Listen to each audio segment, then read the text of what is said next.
Harish, the best academy. Good evening everyone, welcome to the Harish academy. ఇక ఇవాళ current affairs start చేసే ముందు ఆస్పిరెంట్స్కి ఒక ముఖ్యమైన గమనిక అండి. మన క్లాసుకు సంబంధించిన కంప్లీట్ ఇన్ఫర్మేషన్ పీడిఎఫ్ రూపంలో, తెలుగు పీడిఎఫ్ రూపంలో మన వాట్సాప్ ఛానల్లో అందుబాటులో ఉంటుంది. అలానే ఈ క్లాస్కి సంబంధించిన లింక్ ఏదైతే ఉంటుందో మీ ఫ్రెండ్స్కి తప్పకుండా షేర్ చేయండి. ఎందుకంటే ఇందులో హోలిస్టిక్గా మనం మ్యాక్సిమం పాయింట్స్ ఏవైనా మిస్ అయినా కూడా అన్నీ కూడా కవర్ చేయడానికే ట్రై చేస్తామండి. అన్ని రకాల ఎగ్జామ్స్కి ప్రిపేర్ అయ్యే వాళ్ళకి తప్పకుండా హెల్ప్ అవుతుంది. So try to share with your friends. ఇక ఇవాళ కరెంట్ అఫైర్స్ April 2, 2026 కరెంట్ అఫైర్స్లో భాగంగా మనము ఇంపార్టెంట్ టాపిక్స్ని డిస్కస్ చేసుకుందాం. ఇవాళ మన ఫస్ట్ టాపిక్ 2027 సెన్సస్. 2027 జనాభా గణన మొదటి దశ ప్రారంభం. పాపులేషన్ సెన్సస్ 2027కి సంబంధించి ఫస్ట్ ఫేజు ప్రారంభమైంది. మరి ఎప్పుడు ప్రారంభమైందంటే నిన్న April 1, 2026న మొదటి దశ ప్రారంభమైంది. మరి ఇక్కడ మనం ఎగ్జామ్ పాయింట్ ఆఫ్ వ్యూలో తెలుసుకోవాల్సింది బ్యాక్గ్రౌండ్, సెన్సస్కి సంబంధించిన బ్యాక్గ్రౌండ్. ఆల్రెడీ ఈ టాపిక్ మనము చాలాసార్లు డిస్కస్ చేసుకున్నామండి. బట్ అగైన్ అఫీషియల్గా ఇది ప్రారంభమైంది కాబట్టి మనం ఇంకొకసారి తెలుసుకోవాలి. సో మరి ఒకసారి బ్యాక్గ్రౌండ్ గురించి తెలుసుకున్న తర్వాత దీని విషయానికి వద్దాం. సో మొదటి దశ ప్రారంభమైంది. మరి సెన్సస్ అంటే ఏంటి అసలు? మీరు పాలిటీ పాయింట్ ఆఫ్ వ్యూలో ఎప్పుడైనా కూడా ఫోకస్ చేయాల్సింది ఇటువంటి టాపిక్స్. దీనికి సంబంధించిన ఆర్టికల్స్ ఏమైనా ఉన్నాయా? సెన్సస్ అనేది ఫర్ ఎవ్రీ 10 yearsకి ఒకసారి జరుగుతుంది. ప్రతి 10 ఏళ్ళకు ఒకసారి జరుగుతుంది. చివరిసారిగా 2011లో సెన్సస్ జరిగింది. యాక్చువల్లీ 2021లోనే సెన్సస్ జరగాలి, కానీ కరోనా కారణం చేత 2026లో మొదలవుతూ ఉంది. సో ఇక్కడ గుర్తుపెట్టుకోవాల్సింది 10 yearsకి ఒకసారి జరుగుతుంది. ఇక ఇప్పుడు జరుగుతూ ఉన్న సెన్సస్ 2026-27 సెన్సస్ ఏదైతే ఉందో ఇది ప్రపంచంలోనే అతిపెద్ద సెన్సస్ అని చెప్పవచ్చు. ప్రపంచంలోనే అతిపెద్ద సెన్సస్ ఎక్సర్సైజ్ అని చెప్పవచ్చు. మరి ఇందులో భాగంగా ఈ యొక్క సెన్సస్ 2027ని 2 దశల్లో నిర్వహిస్తూ ఉన్నారు. 2 phases నిర్వహిస్తూ ఉన్నారు. ఫస్ట్ ఫేజ్లో హౌస్ లిస్టింగ్, హౌసింగ్ సెన్సస్ జరుగుతుంది. అంటే ఇండ్ల గణన, ఇండ్లను లెక్కిస్తారు, ఎన్ని ఇండ్లు ఉన్నాయి అని చెప్పేసి. ఇక సెకండ్ ఫేజ్ వచ్చేసి February 2027లో పాపులేషన్ సెన్సస్, అంటే ఎంతమంది ఉన్నారు జనాభా గణనని లెక్కించడం జరుగుతుంది. సో ఇక్కడ మరి ఈ సంవత్సరం ఏదైతే మనకి స్టార్ట్ అయిందో ఈ సెన్సస్, ఇది మొట్టమొదటి డిజిటల్ సెన్సస్ అని చెప్పవచ్చు. ఇండియాలో మొట్టమొదటి డిజిటల్ సెన్సస్ అంటే ఏంటి? మొత్తం ఇన్ఫర్మేషన్ అంతా కూడా డిజిటల్ పద్ధతిలో ఈ ట్యాబ్స్ని ఉపయోగించి సేకరిస్తారు ఇన్ఫర్మేషన్ని. మరి ఇందులో భాగంగా సెల్ఫ్ ఎన్యుమరేషన్ ఫామ్స్ని మనం ఫిల్ చేయాల్సి ఉంటుంది. ఆన్లైన్లో మనము ఆ యొక్క ఫామ్ని ఫిల్ చేయాల్సి ఉంటుంది. మరి ఈ యొక్క ఫస్ట్ ఫేజ్లో భాగంగా ప్రెసిడెంట్ ద్రౌపది ముర్ము గారు తన వివరాలని ఎంటర్ చేశారు.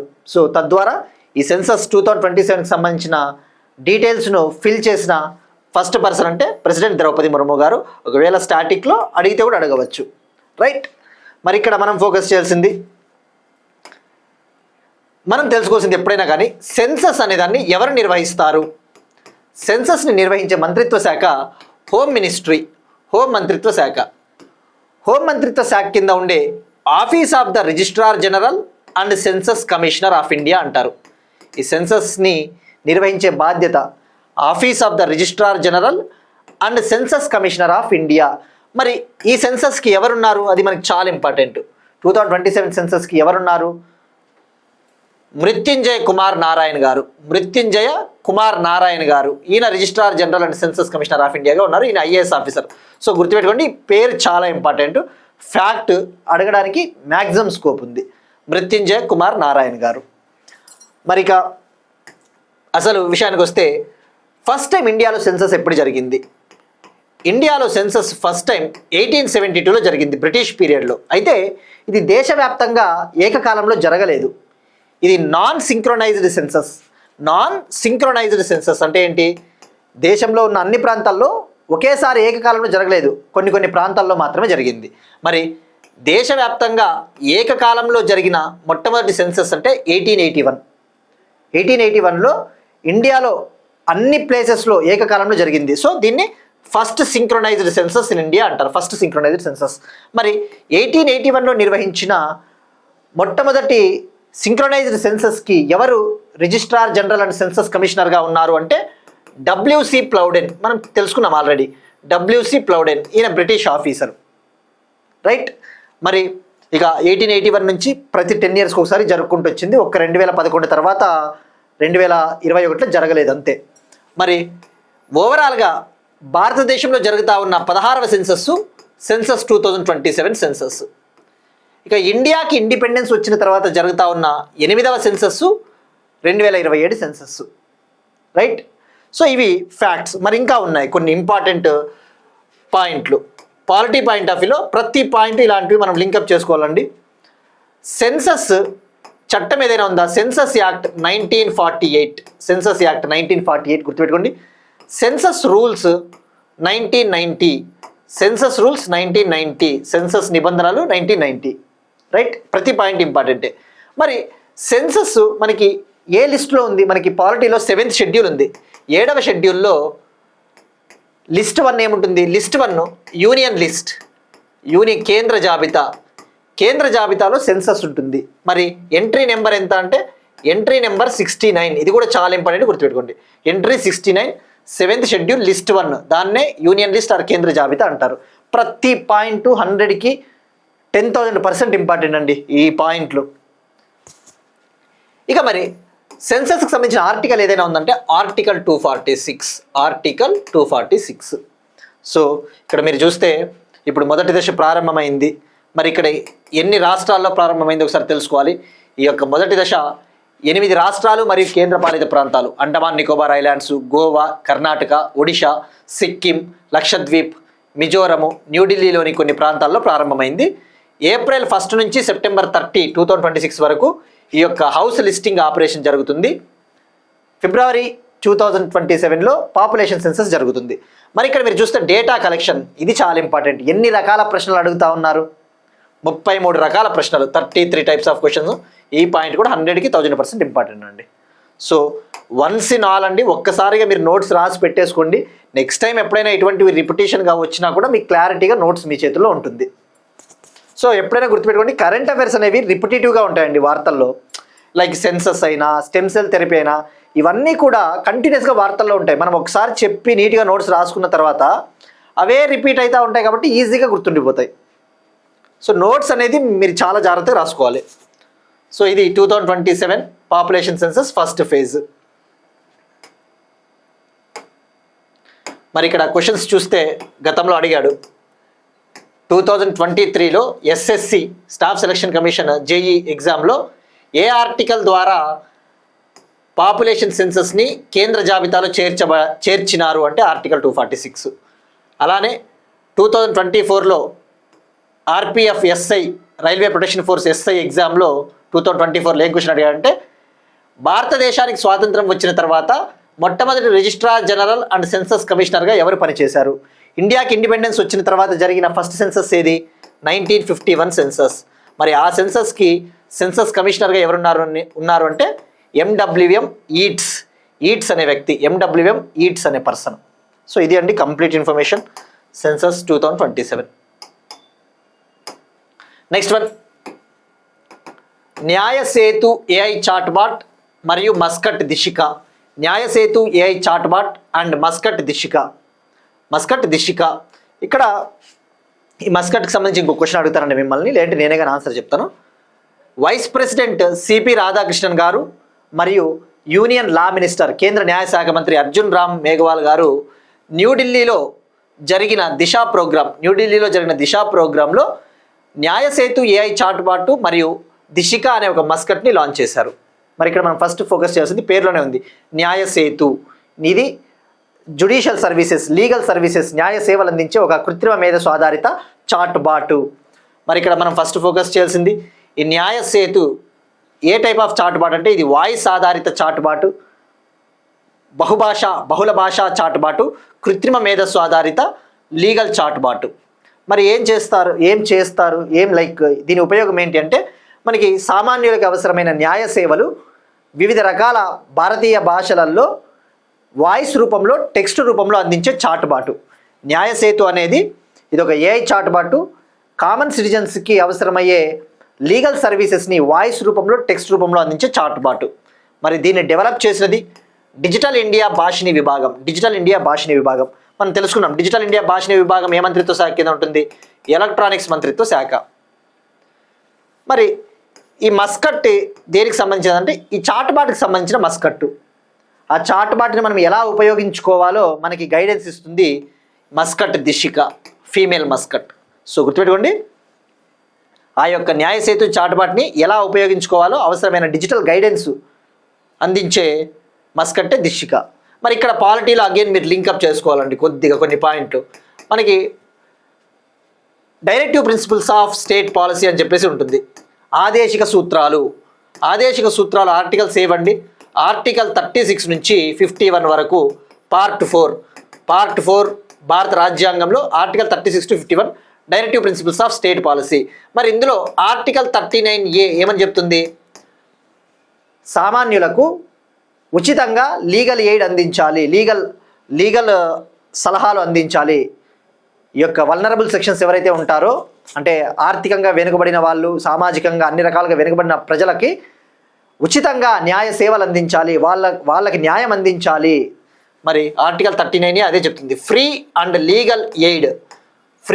Legal aid to the poor. మరి ఈ లక్ష్యాన్ని ఈ లక్ష్యానికి ఇది ఉపయోగపడుతుందని చెప్పవచ్చు. సో ఇట్లాంటివండి ఆస్పిరెంట్స్కి మళ్ళీ రిక్వెస్ట్ చేసేది ఏంటంటే, తప్పకుండా మీ ఫ్రెండ్స్ ఎవరైతే గ్రూప్ 1 యూపీఎస్సీ లాంటి డిస్క్రిప్టివ్ ఎగ్జామ్స్ ప్రిపేర్ అవుతూ ఉంటారో వాళ్ళకి చెప్పండి. ఇలాంటివి కేస్ స్టడీస్లో రాయొచ్చు. ఇప్పుడు పాలిటీలో క్వశ్చన్ ఇస్తాడు, మన యొక్క భారతదేశంలో న్యాయ వ్యవస్థ పరిస్థితి ఎలా ఉంది, సామాన్యులకి న్యాయ సేవలు ఎలా అందుతా ఉన్నాయి అన్నప్పుడు ఎగ్జాంపుల్స్ రాయొచ్చు. ఇటువంటివి ఆర్టికల్ 39A అని చెప్పేసి ఇమ్మీడియట్గా ఇట్లా న్యాయ సేతు న్యాయ చాటుబాటు అనే ఎగ్జాంపుల్ ఒక్కటి పడిందంటే అండి భారీగా మార్కులు వస్తాయి. సో ఏదైనా కూడా మనకి చాలా హెల్ప్ అవుతాయి, డిస్క్రిప్టివ్ పరంగా అయినా ఆబ్జెక్టివ్ పరంగా అయినా. సో మీ ఫ్రెండ్స్కి తప్పకుండా షేర్ చేయండి ఎవరైతే ఉంటారో. So article 39A free legal aid, ఇది హెల్ప్ అవుతుంది అన్న విషయం గుర్తుపెట్టుకుంటే సరిపోతుంది. ఇక మరి సెన్సస్ 2027కి సంబంధించి 2 మస్కట్లను కూడా ఇటీవల భారత ప్రభుత్వం లాంచ్ చేసింది కదా, తెలుసుకున్నాం కదండి. ఏంటి అవి? ప్రగతి, వికాస్. ప్రగతి అనే ఒక ఫీమేల్ మస్కట్టు, మహిళా మస్కట్టు. వికాస్ అనే మేల్ మస్కట్, పురుష మస్కట్. మరి సెన్సస్ 2027కి బ్రాండ్ అంబాసిడర్ ఎవరండి? మనం డిస్కస్ చేసుకున్నాం. సెన్సస్ 2027కి బ్రాండ్ అంబాసిడర్గా ఎవరు నియమించారు? ఒడిశాకు చెందిన సైకత్ శిల్పి, ఒడిశాకు చెందిన శాండ్ ఆర్టిస్ట్ సుదర్శన్ పట్నాయక్ గారిని భారత ప్రభుత్వం నియమించింది. సో అట్లా. నెక్స్ట్ వన్, తెలంగాణ పల్లెలకు జాతీయ పురస్కారాలు. కేంద్ర పంచాయతీరాజ్ మంత్రిత్వ శాఖ, నిన్న మనం తెలుసుకున్నాం ఆంధ్రప్రదేశ్కి పంచాయతీరాజ్ మంత్రిత్వ శాఖ 5 నేషనల్ అవార్డ్స్ని ప్రకటించిందని చెప్పేసి. ఇప్పుడు తెలంగాణకు సంబంధించిన విలేజెస్కి మినిస్ట్రీ ఆఫ్ పంచాయతీరాజ్ మినిస్ట్రీ 2 అవార్డ్స్ని, 2 నేషనల్ అవార్డ్స్ని ప్రకటించింది. మరి ఆ అవార్డు పేరేంటి? కేంద్ర పంచాయతీరాజ్ మంత్రిత్వ శాఖ ప్రకటించిన దీన్ దయాళ్ ఉపాధ్యాయ పంచాయత్ సతత్ వికాస్ పురస్కారాలు, దీన్ దయాళ్ ఉపాధ్యాయ పంచాయత్ సతత్ వికాస్ అవార్డ్స్. మరి సెలెక్ట్ అయిన విలేజెస్ వచ్చేసి గుడ్ గవర్నెన్స్ కేటగిరీలో వికారాబాద్ డిస్టిక్లోని మోత్కుపల్లి విలేజ్, సుపరిపాలన విభాగంలో వికారాబాద్ జిల్లాలోని మోత్కుపల్లి గ్రామము. ఇక మహిళా స్నేహపూర్వక పంచాయతీ విభాగంలో సంగారెడ్డి డిస్టిక్లోని Fasalwadi village, women friendly panchayati కేటగిరీలో సంగారెడ్డి డిస్టిక్లోని ఫసల్వాడి విలేజ్. ఇక్కడ మహిళా స్నేహపూర్వక పంచాయతీ అంటే ఏంటి? ఆ గ్రామంలో మహిళలకి ఎటువంటి ఇబ్బంది లేదు, ఉమెన్ ఫ్రెండ్లీ అని అర్థము. So 2 villages. మరి ఇక పంచాయత్ విషయానికి వస్తే నేషనల్ పంచాయత్ రాజ్ డే ఎప్పుడు నిన్ననే మనం తెలుసుకున్నాం కదండి. ఎవ్రీ ఇయర్ 24th ఏప్రిల్న జాతీయ పంచాయతీరాజ్ దినోత్సవంగా సెలబ్రేట్ చేసుకుంటాం. ఎందుకు సెలబ్రేట్ చేసుకుంటాం? 73rd కాన్స్టిట్యూషనల్ అమెండ్మెంట్ యాక్ట్ 1992 ఇది అమల్లోకి వచ్చిన డేట్ వచ్చేసి 24th ఏప్రిల్ 1993. మరి ఈ 73వ రాజ్యాంగ సవరణ చట్టం 1992 ఏ పార్ట్ని యాడ్ చేసింది భారత రాజ్యాంగంలో? ఇండియన్ కాన్స్టిట్యూషన్లో పార్ట్ 9ని యాడ్ చేసింది, పార్ట్ 9ని చేర్చింది, షెడ్యూల్ 11ని చేర్చింది. షెడ్యూల్ 11 అంటేనే పంచాయతీరాజ్ వ్యవస్థ. మరి ఈ షెడ్యూల్ 11లో ఆర్టికల్స్ ఏముంటాయి? 243 నుంచి 243O వరకు, 243 నుంచి 243O వరకు. మరి ఇందులో పంచాయతీరాజ్కి పవర్స్ ఏముంటాయండి? 243G deals with powers functions of panchayats. 243G దేనికి సంబంధించి? పంచాయతీలకు సంబంధించిన అధికారాలు ఫంక్షన్స్ గురించి తెలిపేదే 243G. మరి ఇక్కడ 73rd కాన్స్టిట్యూషన్ అమెండ్మెంట్ యాక్ట్ గుర్తుపెట్టుకోండి. ఇక మరి అదే మున్సిపాలిటీస్ అయితే, మున్సిపాలిటీస్ ట్రిక్ కూడా చెప్తున్నానండి, అందుకే నేను మీకు గుర్తు చేస్తున్నా. నేను ఎందుకు ఇలాంటివి మళ్ళీ మళ్ళీ గుర్తు చేస్తుంటానంటే నేను ఒక ట్రిక్ చెప్పింటా కాబట్టి అది మీకు ఏ స్థాయిలో గుర్తుంది, నాకు ఏ స్థాయిలో గుర్తుంది, నన్ను నేను కూడా టెస్ట్ చేసుకోవాలి కదా. సో నేను మనిషిని అన్నీ గుర్తుండవు కాబట్టి డెఫినెట్లీ మరి మున్సిపాలిటీస్ 243P నుంచి 243ZG, మున్సిపాలిటీస్ 243P నుంచి 243ZG. జడ్జికి నేను ట్రిక్ ఏమని చెప్పినా అండి, మున్సిపాలిటీలు అంటే నగర ప్రాంతాలు, నగర ప్రాంతాలు. మరి ఈ నగర ప్రాంతాలలో అధికారం కోసం పోటీ పడే జెన్జీ యువత, అట్లా ట్రిక్.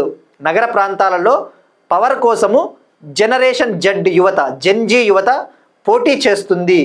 సో జెడ్జీ అంటే జనరేషన్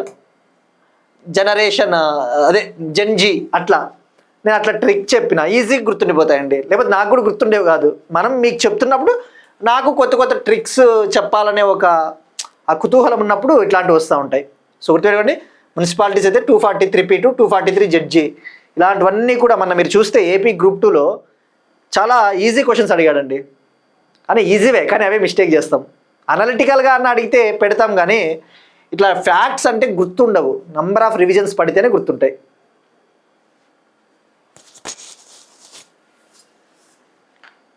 మరి ఇక్కడ ఇంకొక క్వశ్చన్ అండి, మనం ఇందాక డిస్కస్ చేస్తున్నాం కదా, ఆర్టికల్ 39A ఉచిత న్యాయ సలహాలు, న్యాయ సేవలు. ఇది ఏ ఆర్టికల్ ద్వారా, like a constitution amendment act ద్వారా భారత రాజ్యాంగంలో చేర్చారు? 42వ రాజ్యాంగ సవరణ చట్టం, 42nd constitution amendment act 1976 article 39Aని భారత రాజ్యాంగంలో చేర్చింది. సో ప్రతి పాయింట్ కేర్ఫుల్గా రాసుకుంటే సరిపోతుందండి.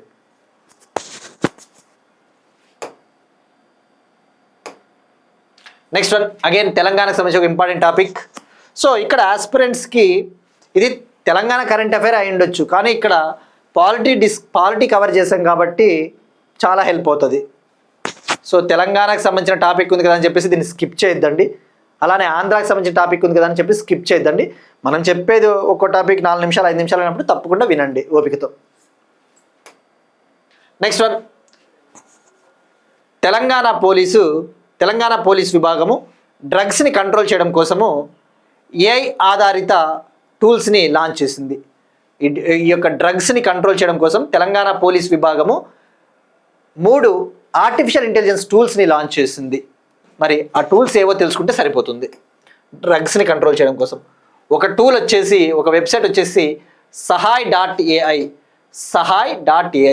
మరి దేనికి సంబంధించింది అంటే ఇది ఈ sahay.ai అనేది ఇది ఒక చాట్ బాట్, ఇది కృత్రిమ మేధస్సు ఆధారిత చాట్ బాట్. ఇది మనకు డ్రగ్స్కి సంబంధించిన సందేహాలు ఏవైతే ఉంటాయో ఆ సందేహాలకి సమాధానాలు ఇస్తుంది. డ్రగ్ రిలేటెడ్ క్వశ్చన్స్ ఏవైనా ఉంటే ఆ క్వశ్చన్స్కి ఆన్సర్స్ ఇస్తుంది. అంటే ఏంటి, ఫర్ ఎగ్జాంపుల్ డ్రగ్స్ ఎవరు ఎక్కువగా యూజ్ చేస్తూ ఉన్నారు, డ్రగ్స్ ఎక్కువగా యూజ్ చేస్తున్న వాళ్ళని ఎలా గుర్తించాలి, ఐడెంటిఫై చేయాలి అంటే ఆన్సర్స్ ఇస్తుంది. గుర్తుపెట్టుకోండి, sahay.ai అనేది డ్రగ్ రిలేటెడ్ క్వశ్చన్స్కి ఆన్సర్స్ ఇస్తుంది. ఇక మరొకటి వచ్చేసి షీల్డ్ AI. ఈ షీల్డ్ AI ఏంటంటే, ఎవరైతే ఎక్కువగా డ్రగ్స్ ఉపయోగిస్తూ ఉన్నారో వాళ్ళకి ఆరోగ్య సమస్యలు ఎటువంటి వస్తాయి, న్యాయపరమైన సమస్యలు ఎటువంటి వస్తాయని చెప్పేసి ఆ సమస్యలు గురించి ఎక్స్ప్లెయిన్ చేస్తుంది. ఈ షీల్డ్ AI అనేది ఎవరైతే ఎక్కువగా ఈ డ్రగ్స్ని యూజ్ చేస్తూ ఉంటారో వాళ్ళకి పొంచి ఉన్న రిస్క్స్ గురించి ఎక్స్ప్లెయిన్ చేస్తుంది. అలానే మిత్రా టీజీ అనేది ఇది ముఖ్యంగా టీనేజర్స్ ఎవరైతే ఎక్కువగా డ్రగ్స్ యూజ్ చేస్తూ ఉంటారో వాళ్ళని గుర్తించడం కోసం పేరెంట్స్కి, టీచర్స్కి అవసరమైన సలహాలు ఇస్తుంది. టీనేజర్స్ ఎవరైతే ఎక్కువగా డ్రగ్స్ యూజ్ చేస్తూ ఉంటారో వాళ్ళని ఐడెంటిఫై చేయడానికి పేరెంట్స్కి, టీచర్స్కి అడ్వైజెస్ ఇస్తుంది మిత్రా టీజీ. సో ఇవి అండి. మరి ఇక్కడ లాంచ్ చేసిన విభాగం ఏంటి, తెలంగాణలో డ్రగ్స్ని కంట్రోల్ చేయడానికి ఏం ఫోర్స్ ఉంది, ఈగల్ ఫోర్స్. మరి ఈగల్కి అబ్రివేషన్ కూడా చాలా ఇంపార్టెంట్ కదా, elite action group for drug law enforcement. Eagle abbreviation 100% గుర్తుపెట్టుకోండి. మరి ఇవి ఈ 3 టూల్స్ కూడా ఇంగ్లీషు, తెలుగు, హిందీ, ఉర్దూ లాంగ్వేజ్లో వర్క్ అవుతాయి. ఇంగ్లీషు, తెలుగు, హిందీ, ఉర్దూ భాషల్లో ఈ టూల్స్ అనేవి మనకి సమాచారాన్ని అందిస్తాయి. నెక్స్ట్ వన్ అగైన్ తెలంగాణకు సంబంధించి ఒక ఇంపార్టెంట్ టాపిక్ అండి. ఇది ప్యూర్ తెలంగాణ టాపిక్. దీన్ని మీరు ఆంధ్ర వాళ్ళు స్కిప్ చేసినా నో ప్రాబ్లం, బట్ వింటే కూడా వినొచ్చు, తప్పలేదు. ఒక పాయింట్ ఉంది, అది వినాలండి. ఆ పాయింట్ చెప్తాను. నెక్స్ట్ వన్ తెలంగాణ రాష్ట్ర పండుగగా గురు లోక్ మసంద్ జాతర. తెలంగాణ రాష్ట్ర పండుగ గురు లోక్ మసంద్ జాతర. తెలంగాణ గవర్నమెంటు స్టేట్ ఫెస్టివల్గా గురు లోక్ మసంద్ జాతరని ప్రకటించింది. మరి గురు లోక్ మసంద్ ఈయన ఎవరు? గురు లోక్ మసంద్ మహారాజ్. ఈయన బంజారాల ఆరాధ్య దైవము. గురు లోక్ మసంద్ మహారాజ్ ఈయన బంజారాలు అంటే లంబాడాల యొక్క రిలీజియస్ లీడర్, ఆధ్యాత్మిక దైవము. మరి ఈ జాతరని ఎక్కడ నిర్వహిస్తారు అంటే తెలంగాణలోని నారాయణపేట డిస్టిక్, కొత్తపల్లి మండలం, తిమ్మారెడ్డిపల్లెలో ఈ జాతరను రాష్ట్ర పండుగ నిర్వహించాలని చెప్పేసి ప్రభుత్వం నిర్ణయం తీసుకునింది. మరి ఇక్కడ మీరు అబ్జర్వ్ చేస్తే ఈయన గురు లోక్ మసంద్ మహారాజ్ గారు, ఈయన సిక్కుల గురువు ఎవరైతే ఉన్నారో 10వ సిక్కు గురువు, 10th సిక్కు గురువు ఉన్నారు కదా, 10th సిక్కు గురువు ఎవరు? గురు గోబింద్ సింగ్. గురు గోబింద్ సింగ్ గారి యొక్క శిష్యుడు ఈయన. సో సిక్కిజంలో ఎంతమంది గురువులు ఉంటారండి? 10 సిక్కు గురువులు. 10వ సిక్కు గురువు గురు గోబింద్ సింగ్, ఆయన యొక్క డెసిపుల్, ఆయన యొక్క శిష్యుడే గురు లోక్ మసంద్ మహారాజ్. సో ఇది ఇండియన్ హిస్టరీలో మీకు ఈ పాయింట్ కవర్ అవుతుంది. మరి ఇలాంటివే ఇంకా ఏమైనా తెలంగాణ ప్రభుత్వం నిర్వహిస్తూ ఉందా, ఆంధ్రప్రదేశ్ ప్రభుత్వం నిర్వహిస్తూ ఉందంటే మరొక ఆధ్యాత్మిక నాయకుడు, బంజారా సమాజానికి, లంబాడా ట్రైబల్ పీపుల్కి చెందిన మరొక రిలీజియస్ లీడర్ సంత్ సేవలాల్ మహారాజ్ గారి యొక్క జయంతిని గౌరవిస్తూ ఆంధ్ర, తెలంగాణ రాష్ట్రాలలో అఫీషియల్ రాష్ట్ర పండుగ కూడా సెలబ్రేట్ చేసుకుంటారు. ఆ పండుగ ఆ స్టేట్ ఫెస్టివల్ ఫిబ్రవరి 15న జరుపుతారు. ఫిబ్రవరి 15న. సో గుర్తుపెట్టుకోండి, సంత్ సేవలాల్ మహారాజ్ జయంతి ఎప్పుడు అంటే ఫిబ్రవరి 15, ఆంధ్ర, తెలంగాణ. మరి అలానే ఇక సమ్మక్క సారలమ్మ జాతర తీసుకుంటే, మేడారం జాతర అంటారు కదా, సమ్మక్క సారలమ్మ జాతర, ఇది ఆసియాలోనే అతిపెద్ద గిరిజన జాతర అని చెప్పవచ్చు. Asia's largest tribal festival. అలానే బతుకమ్మ జాతర 9 days పాటు సెలబ్రేట్ చేసుకుంటారు తెలంగాణలో. బోనాలు, ఇటువంటివంటి కల్చర్ పరంగా ఇలాంటివి మీరు ఎప్పుడు ఎలా ఫోకస్ చేయాలంటే, తెలంగాణ స్టూడెంట్స్ అయినా ఈవెన్ అన్ని రకాల ఎగ్జామ్స్ ప్రిపేర్ అయ్యే వాళ్ళు అయినప్పుడు మ్యాచ్ ద ఫాలోయింగ్ ఇస్తాడు. ఎలా ఇస్తా అంటే మేడారం జాతర అలా ఇచ్చినప్పుడు మనకి ఏ డిస్టిక్లో జరుగుతుంది అలాంటి basic things. Next one Andhra Pradesh current affairs. Andhra Pradesh పునర్వ్యవస్థీకరణ సవరణ బిల్లు 2026ను ఆమోదించిన లోక్సభ. ఆంధ్రప్రదేశ్ పునర్వ్యవస్థీకరణ సవరణ బిల్లు 2026ను ఆమోదించిన Lok Sabha Andhra Pradesh reorganisation amendment bill 2026ని పాస్ చేసింది వాయిస్ ఓటు ద్వారా. మరి ఇక్కడ ఫోకస్ చేసింది ఏపీకి సంబంధించి AP reorganisation act 2014, AP reorganisation act 2014లో ఒక సెక్షన్ ఉంటుంది, సెక్షన్ 5. సెక్షన్ 5 ఏమని చెప్తుంది? ఈ యొక్క ఉమ్మడి ఆంధ్రప్రదేశ్ విడిపోయిన తర్వాత ఆంధ్రప్రదేశ్కు, తెలంగాణకు 10 ఏళ్ల పాటు ఉమ్మడి రాజధానిగా హైదరాబాద్ కొనసాగుతుందని చెప్పేసి ఈ చట్టం చెప్పింది. అంటే తెలంగాణ ఏర్పాటైన June 2, 2014 నుంచి June 2, 2024 వరకు ఆంధ్రాకి, తెలంగాణకి ఉమ్మడి రాజధాని, జాయింట్ క్యాపిటల్ హైదరాబాదు. అది ఏ సెక్షన్? సెక్షన్ 5.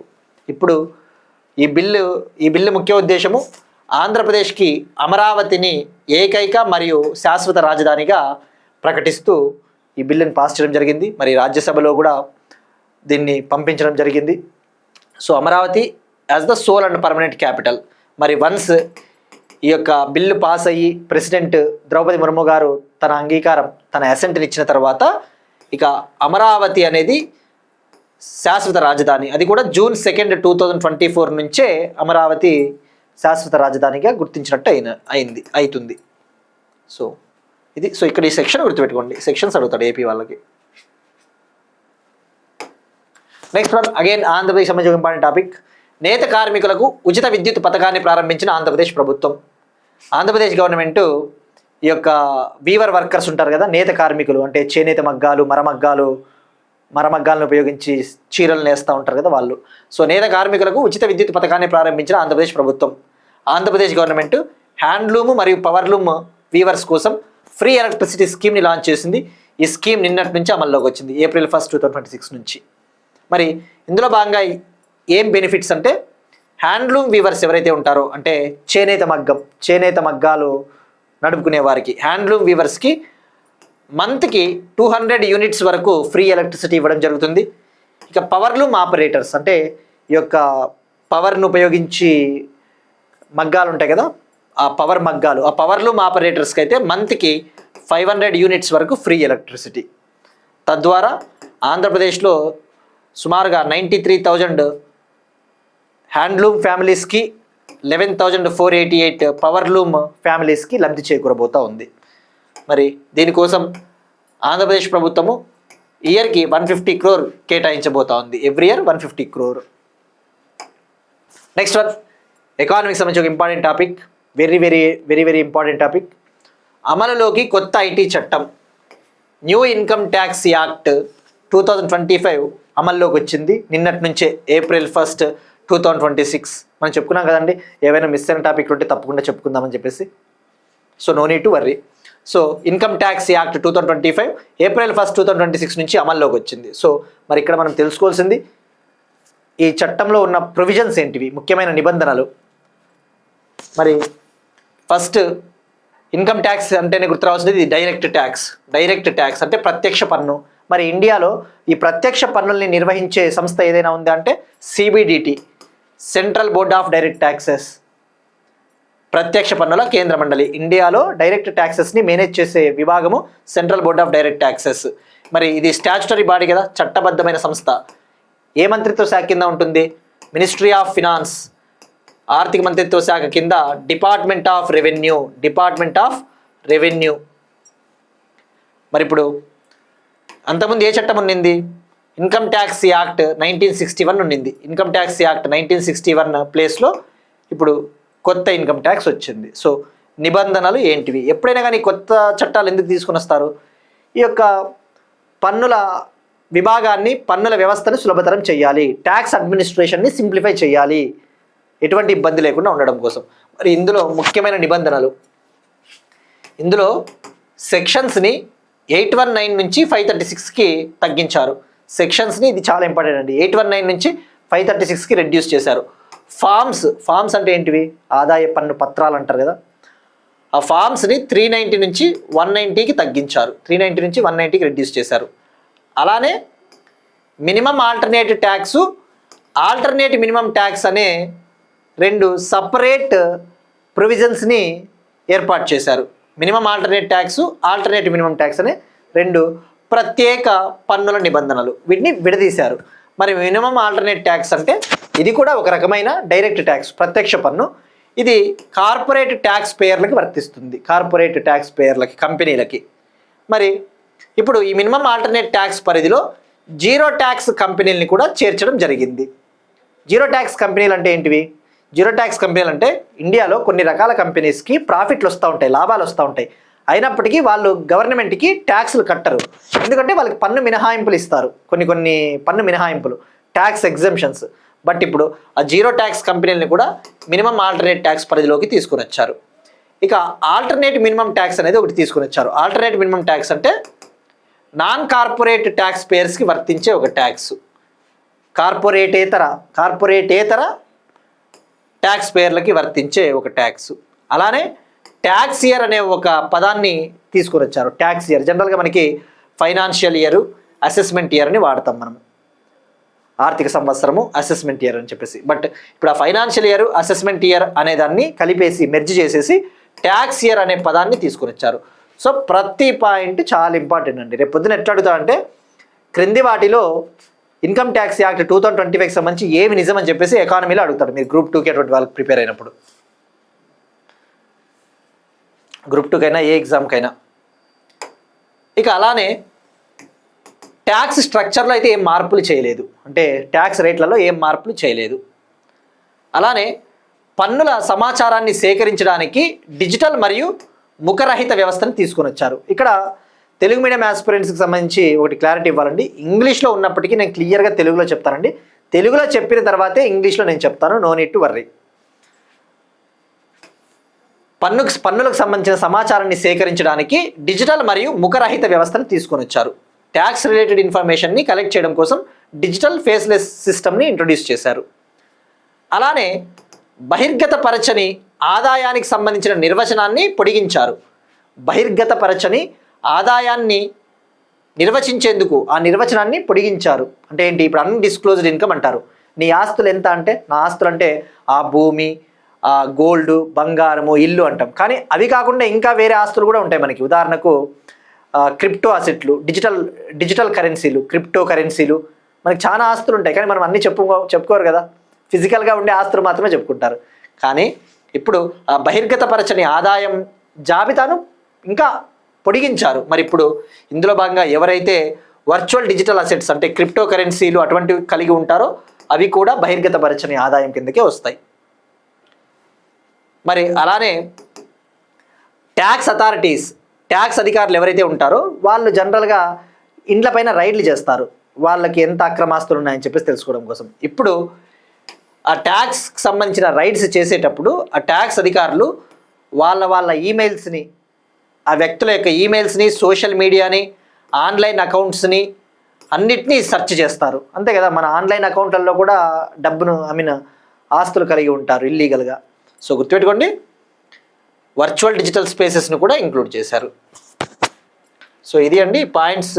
ప్రతి పాయింట్ చాలా ఇంపార్టెంట్. ఇక్కడ గుర్తుపెట్టుకోవాల్సింది ఇన్కమ్ ట్యాక్స్ యాక్ట్ 1961 ప్లేస్లో దీన్ని తీసుకొని వచ్చారు. నెక్స్ట్ వన్, ఆర్టెమిస్ 2 మిషన్ ప్రయోగం. నాసా ఆర్టెమిస్ 2 మిషన్ని లాంచ్ చేసింది సక్సెస్ఫుల్గా. ఇక్కడ ఆర్టెమిస్ 2 మిషన్ అనేది ఇది ఒక మూన్ మిషన్, చంద్రునిపైకి పంపించిన ఒక మిషన్, చంద్రయాత్ర అని చెప్పవచ్చు. మరి నాసా అంటే national aeronautics space administration, national aeronautics and space administration, అమెరికాకు చెందిన స్పేస్ సంస్థ.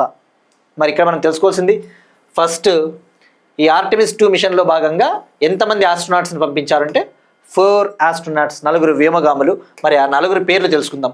ఆ 4లో 3 అమెరికన్ ఆస్ట్రోనాట్స్, 3 అమెరికన్ ఆస్ట్రోనాట్లు, ఒకరు కెనడా ఆస్ట్రోనాట్, కెనడా వ్యోమగామి.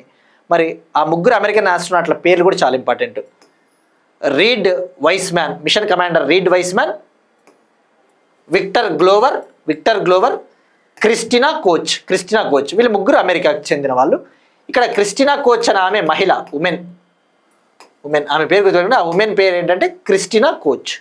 ఇక కెనడాకు చెందిన ఆస్ట్రోనాట్ జెరెమీ హాన్సెన్. మనం ఇది ఆల్రెడీ లాస్ట్ టైం అప్పుడే డిస్కస్ చేసుకున్నామండి. బట్ సక్సెస్ఫుల్గా లాంచ్ చేశారు కాబట్టి మనం ఇంకోసారి తెలుసుకోవాలి. మరి ఈ యొక్క మిషన్ ప్రాముఖ్యత ఏంటి అంటే దాదాపు 50కి పైగా ఏళ్ల తర్వాత అమెరికా తొలిసారిగా మానవుల్ని చంద్రమండలంపైకి పంపింది. మోర్ దాన్ 50 years తర్వాత ఫస్ట్ టైం హ్యూమన్స్ని మూన్ పైకి పంపింది నాసా. మరి ఎక్కడి నుంచి లాంచ్ చేశారంటే April 1, 2026 అమెరికాలోని కెనడీ స్పేస్ సెంటర్ నుంచి లాంచ్ చేయడం జరిగింది. మరి ఇందులో భాగంగా ఏ రాకెట్ని ఉపయోగించారో ఈ మిషన్లో భాగంగా అంటే space launch system rocket Orion అనే ఒక క్రూ క్యాప్సిల్ని వాడారు. ఓరియాన్ అనే క్రూ క్యాప్సిల్ అంటే వాళ్ళు ప్రయాణించాలి అంటే ఒక ఛాంబర్, ఒక గది లాంటిది ఉండాలి కదా, అదే క్యాప్స్యూల్ అంటారు. క్రూ అంటే ఇక్కడ క్రూ అంటే బృందం, తెలుగులో చెప్పాలంటే బృందము, గ్రూపు. సో ఇవన్నీ టెక్నికల్ టర్మ్స్ అండి. As long as you study కంటిన్యూస్గా ఇటువంటి వర్డ్స్ని మనం కనీసం చూసినప్పుడు ఏమవుతుందంటే మీకు ఈజీగా అర్థమవుతాయి. అచ్చ తెలుగులో కూడా కాదు, వాడు పేపర్లలో ట్రాన్స్లేషన్ కూడా డైరెక్ట్గా క్రూ మిషన్ అంటాడు. మనకి క్రూ అంటే ఐడియా లేకపోతే మనకి ఆ బిట్టు పెట్టలేం. సో ఇవన్నీ కూడా కంటిన్యూస్గా మనం ఇంగ్లీష్ టర్మ్స్ని మనము ఈవెన్ దో తెలుగు ఆస్పిరెంట్స్ అయినా ఆ ఇంగ్లీష్ పదాలు చూసినప్పుడు మీకు ఈజీగా హెల్ప్ అవుతుంది. అంతెందుకండి సినానిమ్స్, యాంటానిమ్స్, యాంటనిమ్స్లో వెళ్ళిపోతాయి మీకు పర్యాయ పదాలు, వ్యతిరేక పదాల్లో ఎస్ఎస్సి లాంటి ఎగ్జామ్స్ ప్రిపేర్ అయ్యేటప్పుడు. సో ఇక్కడ నా బాధ్యత ఏంటంటే కరెంట్ అఫైర్స్తో పాటు ఇంగ్లీష్ను కూడా, తెలుగు మీడియం ఆస్పిరెంట్స్కి ఇంగ్లీష్ను కూడా కొద్దిగా బాగా పరిచయం చేయాలి. ఒకవేళ ఎస్ఎస్సి, ఆర్ఆర్బి లాంటి ఎగ్జామ్స్ రాసేటప్పుడు ఇలాంటివి వెళ్ళిపోతాయండి. సో ఇది ఆర్టెమిస్ 2 మిషన్కి సంబంధించి. మరి ఈ మిషన్లో భాగంగా ఏం చేస్తారంటే, ఈ మిషన్ ఏమి చంద్రుడిపైన ల్యాండ్ అవ్వదు, జస్ట్ చంద్రుడి చుట్టూ రౌండ్స్ వేసుకొని వస్తారు. మరి ఎందుకంటే భవిష్యత్తులో చేపట్టబోయే మానవ చంద్రయాత్రల కోసము రెడీగా ఉండాలి, దానికి సంబంధించిన రాకెట్ వ్యవస్థలు, ఆ మిషన్ ప్రక్రియల్ని టెస్ట్ చేయడమే దీని ముఖ్య ఉద్దేశం. గుర్తుపెట్టుకోండి, ఇందులో భాగంగా మూన్ పైన ల్యాండ్ వల్ల అవ్వరు, జస్ట్ భవిష్యత్తులో చేపట్టబోయే ప్రయోగాల కోసం టెస్ట్ చేయడం జరుగుతుంది. So no lunar landing plan అండి. ఇక్కడ లూనార్ అంటే చంద్రుడు అండి, లూనార్ అంటే చంద్రుడు. సో మరి ఇక్కడ స్టాటిక్ పాయింట్ ఆఫ్ వ్యూలో మరి అమెరికా చివరిసారిగా మనుషుల్ని చంద్రుడిపైకి ఎప్పుడు పంపింది అంటే 1972లో అపోలో 17 అపోలో 17 మిషన్ ద్వారా అమెరికా చివరిసారిగా మానవుల్ని చంద్రునిపైకి పంపింది.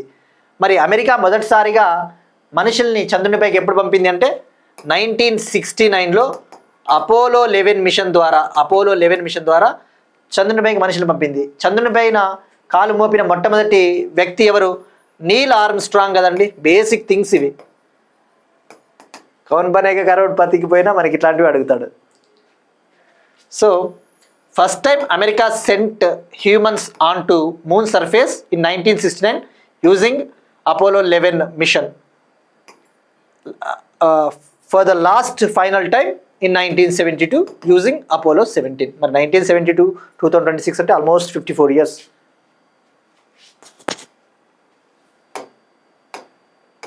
సో నీట్గా నోట్స్ రాసుకోవచ్చు. Next one, INS Shachi, Indian naval ship INS Shachi నేవీకి చెందిన ఒక నౌక. ఐఎన్ఎస్ షాచీని Indian నేవీకి Goa ship yard limited సంస్థ అందించింది. ఇండియన్ నేవల్ షిప్ షాచి నౌకను అందజేసిన Goa ship yard limited company. మరి ఇక్కడ ఈ ఐఎన్ఎస్ షాచి అంటే ఏంటి? ఇది next generation offshore patrol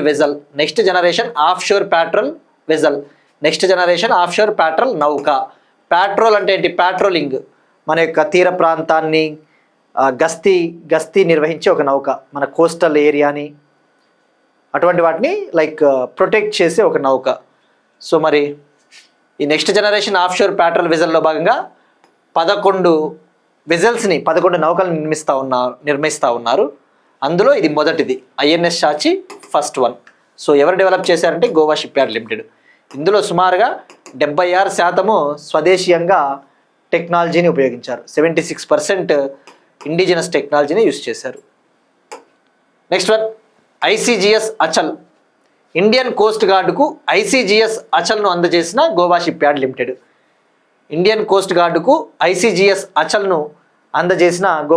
limited. ICGS అంటే ఇక్కడ Indian coast guard ship Achal.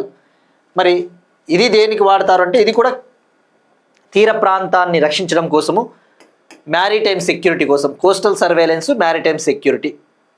మరి ఇందులో 65%కు పైగా స్వదేశీ సాంకేతికతను ఉపయోగించారు. 65%కి పైగా ఇండిజినస్ టెక్నాలజీని యూజ్ చేశారు ఐసీజీఎస్ అచల్. సో గుర్తుపెట్టుకోండి, ఒకేసారి ఐసీజీఎస్ అచల్ని, ఐఎన్ఎస్ షాచీని అందజేసింది Goa ship yard limited. Next one, power grid సిఎండిగా Burra Vamsi Rammohan. Power grid corporation of ఇండియాకి చైర్మన్ కమ్ మేనేజింగ్ డైరెక్టర్గా బుర్రా వంశీ రామ్మోహన్ గారిని ప్రభుత్వం నియమించింది. మరి ఇక్కడ పవర్ గ్రిడ్ కార్పొరేషన్ అనేది ఇది ఒక ప్రభుత్వ రంగ సంస్థ, పబ్లిక్ సెక్టార్ కంపెనీ. మరి ఈయన పదవీ కాలం వచ్చేసి 2030 జూలై 31 వరకు, లేదా తదుపరి ఉత్తర్వులు వెలువడే వరకు ఈ పదవిలో ఉంటారు. ఈయన బుర్రా వంశీ రామ్మోహన్ గారికి పవర్ ట్రాన్స్మిషన్ మరియు టెలికాం సెక్టార్లో 33 yearsకు పైగా ఎక్స్పీరియన్స్ అనుభవం ఉంది. సో ఇక్కడ మీరు తెలుసుకోవాల్సింది power grid corporation of India. Power grid corporation of India అనేది హెడ్ క్వార్టర్స్ గురుగ్రామ్, హర్యానాలోని గురుగ్రామ్లో హెడ్ క్వార్టర్స్ 1989లో ఏర్పాటైంది. 1989లో. మరి ఇక్కడ పవర్ గ్రిడ్ అంటేనే పేర్లోనే ఉంది, ఈ యొక్క ఎలక్ట్రిసిటీ ట్రాన్స్మిషన్ సంబంధించిన ఒక కంపెనీ, విద్యుత్ పంపిణీ వ్యవస్థకు సంబంధించిన ఒక company. Next one, vice chief of army స్టాఫ్గా Dheeraj Seth. Vice chief of army స్టాఫ్గా లెఫ్టినెంట్ జనరల్ ధీరజ్ సేత్ బాధ్యతలు స్వీకరించారు. ఈయన ఆపరేషన్ సింధూర్లో సదరన్ కమాండ్కు నాయకత్వం వహించిన lieutenant general Dheeraj Seth. So ఇక్కడ ఇవన్నీ అపాయింట్మెంట్స్ వన్ లైనర్స్ అండి. కానీ ఇక్కడ మనం తెలుసుకోవాల్సింది మనకి ఆర్మీ చీఫ్ ఎవరున్నారు ఇప్పుడు present? General Upendra Dwivedi army చీఫ్గా ఉన్నారు. నేవల్ చీఫ్ అయితే admiral Dinesh K Tripathi naval chief. అదే ఎయిర్ ఫోర్స్ చీఫ్ అయితే air chief marshal Amarpreet Singh ఉన్నారు. Air chief marshal Amarpreet Singh air ఫోర్స్కి చీఫ్గా ఉన్నారు. అదే సిడిఎస్ అయితే భారత త్రివిధ దళాల అధిపతి chief of the defence staff general Anil Chauhan garu ఉన్నారు. జనరల్ అనిల్ చౌహాన్. మరి భారతదేశం మొట్టమొదటి సిడిఎస్ ఎవరు? General Bipin Rawat. India's first chief of the defence staff, భారతదేశం మొట్టమొదటి త్రివిధ దళాల అధినేత బిపిన్ రావత్ గారు. ఆయన దురదృష్టవశాత్తు హెలికాప్టర్ క్రాష్లో మరణించారు. సో నెక్స్ట్ వన్, మంగోలియా కొత్త ప్రధానిగా ఉచ్రల్ న్యామ్ ఓసోర్. మంగోలియాకి న్యూ ప్రైమ్ మినిస్టర్గా ఉచ్రల్ న్యామ్ ఓసోర్ అనే పర్సన్ సెలెక్ట్ అయ్యాడు. గత 9 నెలల్లో ఈయన 3వ మంగోలియా ప్రధానమంత్రి. తద్వారా మంగోలియా కంట్రీలో ఎంత రాజకీయ అనిశ్చితి ఉందో అర్థమవుతుంది. లాస్ట్ 9 monthsలో 3rd లీడర్ మంగోలియాకి. సో ఎంత పొలిటికల్ ఇన్స్టెబిలిటీ ఉందో మనకి అర్థమవుతుంది. మరి ప్రస్తుతం మంగోలియాకి ప్రధానిగా ఉన్న జందన్ షతార్ గోంబోజావ్ ఆయన రిజైన్ చేశాడు, రాజీనామా చేశాడు అవినీతి ఆరోపణలపైన. సో ఇప్పుడు ఈయన వచ్చారు. సో సింపుల్ మనకి అపాయింట్మెంట్స్. సో మంగోలియా ఎక్కడ ఉందంటే ఒక central Asian country, central Asia దేశము. క్యాపిటల్ ఉలన్ బటర్ రాజధాని. ఇక్కడ మీరు చూస్తే రష్యా ఉంది, చైనా ఉంది. చైనాకి రష్యాకి మధ్యలో ఉంది మంగోలియా. మరి ఇక్కడ రష్యా అంటేనే గుర్తు రావాల్సిండేది world's largest country in terms of area. విస్తీర్ణం పరంగా ప్రపంచంలోనే అతిపెద్ద దేశం ఏది అంటే రష్యా. సో నిన్నటి ఈ టాపిక్కి ఎక్స్టెన్షన్ అండి. పార్లమెంట్ భవనంలోని చిహ్నాలు దేశ నాగరికతకు ప్రతిబింబం. టైడ్స్ ఆఫ్ టైమ్ పుస్తకాన్ని ఆవిష్కరించిన వైస్ ప్రెసిడెంట్ సిపి రాధాకృష్ణన్ గారు. నిన్న మనము డిస్కస్ చేసుకున్నాం. టైడ్స్ ఆఫ్ టైమ్ అనే ఒక పుస్తకాన్ని వైస్ ప్రెసిడెంట్ గారు లాంచ్ చేశారని చెప్పేసి. ఇక్కడ టైడ్స్ ఆఫ్ టైమ్కి ఆ బుక్కి ఎక్స్టెన్షన్ కూడా ఉందండి.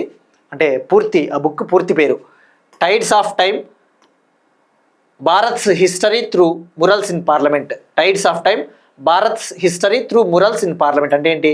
పార్లమెంటులో ఉన్న శిల్పకళ అదేదైతే ఉందో ఆ మురల్స్కి సంబంధించిన ఒక బుక్. ఆథర్ వచ్చేసి రాజ్యసభ ఎంపీ సుధామూర్తి అని చెప్పేసి తెలుసుకున్నాం. మరి ఇక్కడ నిన్న మనం జస్ట్ టైడ్స్ ఆఫ్ టైమ్ అని చెప్పాం. ఇప్పుడు ఈ Bharat history through murals in parliament అనేది కూడా ఆ బుక్ పూర్తి పేరు. ఇది కూడా యాడ్ చేసుకోండి. కానీ నిన్న నేను official website government of India all India radio website చూస్తే కేవలం టైడ్స్ ఆఫ్ టైమ్ అని మాత్రమే మెన్షన్ చేశాడు. అందుకే నేను టైడ్స్ ఆఫ్ టైమ్ అని మాత్రమే చెప్పాను. కానీ దానికి సంబంధించి కంప్లీట్ ఇన్ఫర్మేషన్ ఏదైనా అప్డేట్ వచ్చినప్పుడు నేను కంపల్సరీ అప్డేట్ ఇస్తానండి. So tides of time Bharat history through murals in parliament.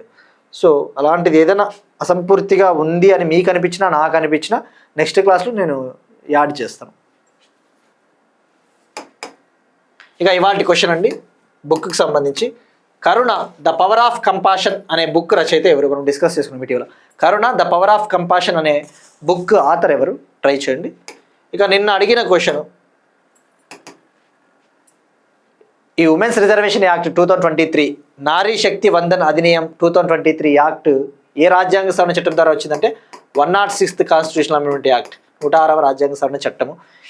ఈ చట్టం ముఖ్య ఉద్దేశము మహిళలకి లోక్సభ మరియు స్టేట్ అసెంబ్లీస్ మరియు ఢిల్లీ అసెంబ్లీలో 33% రిజర్వేషన్ ఇవ్వాలి అన్నదే ఈ యొక్క చట్టం ముఖ్య ఉద్దేశం. ఇవి ఇవాళ కరెంట్ అఫైర్స్. మనం ఒకసారి క్విక్గా రీక్యాప్ చేద్దాం.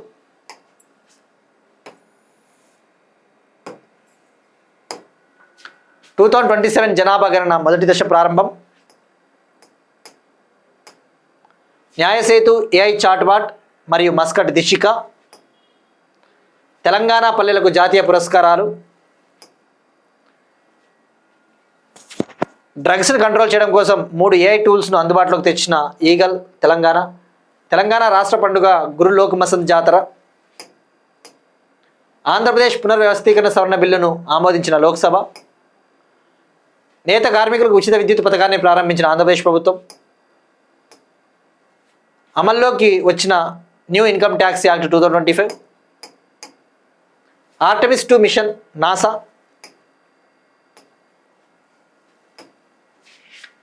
INS Shachi, Indian coast guard ship Achal, power grid సీఎండీగా Burra Vamsi Rammohan, vice chief of army స్టాఫ్గా ధీరజ్ సేత్, మంగోలియా కొత్త ప్రధానిగా Uchral Nyam Osor, tides of time Bharat history through murals in parliament book. That's it. These are today's current affairs. We'll meet you again tomorrow and thank you everyone.